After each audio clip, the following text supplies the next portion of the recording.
আসসালামু আলাইকুম।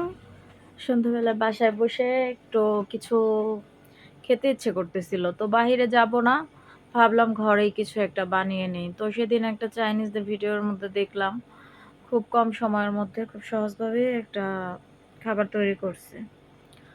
তো আমি আলু এবং ময়দা দিয়ে একটা ডো বানিয়ে ওই আকৃতিটা তৈরি করে গরম পানিতে জিনিসটা সিদ্ধ করে নিলাম। ওটার সাথে মরিচের গুঁড়া, হালকা একটু লবণ, হালকা একটু চিনি মিক্স করছিলাম ডোটা বানানোর সময়। তো ওটাকে আমি ৫ মিনিট ভরে ফুটিয়ে নিলাম আচ্ছা করে। ৫ মিনিট ফুটে যাবার পরে ওটা আমি একটা ঝুড়িতে ঢেলে দিলাম। ঝুড়িতে ঢালার পরে ৫ মিনিট ভালো করে ফুটিয়ে নিতে হবে। ফুটালে ওটা সেদ্ধ হয়ে যাবে ভিতর থেকে। তারপরে এটাকে আমি ঝুড়িতে ঢেলে এটার জন্য একটা কেচাপ তৈরি করলাম ইয়ামি। ওটা ছিল এখানে আমি দেখাচ্ছি। পেঁয়াজ পাতা কুচি, রসুন কুচি, কাঁচামরিচ কুচি। তার সাথে আমি মিক্স করে নিব এখন ১ চামচ ভিনেগার ও sweet soya sauce, tomato sauce, তারপরে টমেটো এবং রসুন মিক্স আছে ওই কেচাপটার মধ্যে।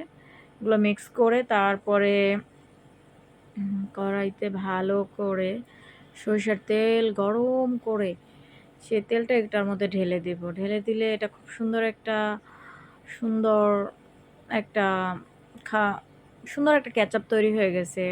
তারপরে আমি রেডি করে নিলাম এটা খাবার জন্য। তারপরে খাবারটা আপনারা চাইলে এখানে সয়াবিন তেলটাও ব্যবহার করতে পারেন। তবে আমি সরিষার তেলটাই নিছি।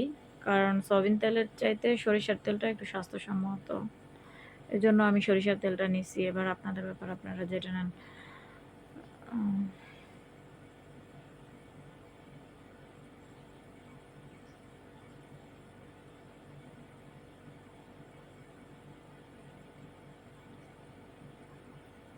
এখন খাবারটা শুরু করব।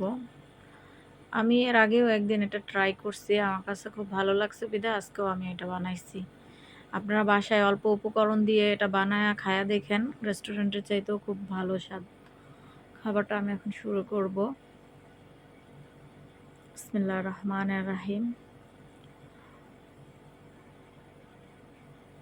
সত্যি অসাধারণ হইছে খাবারটা। এত ভালো হইছে, আমি আপনাদেরকে কিভাবে বলবো? আপনারা কম উপকরণ দিয়ে এবং সহজেই বাড়িতে খাবারটা যখন তখন ঝটপট তৈরি করে খেতে পারেন এবং বাচ্চাদেরকে তৈরি করে দিলে ওরাও অনেক খুশি হবে খাবারটা পেয়ে।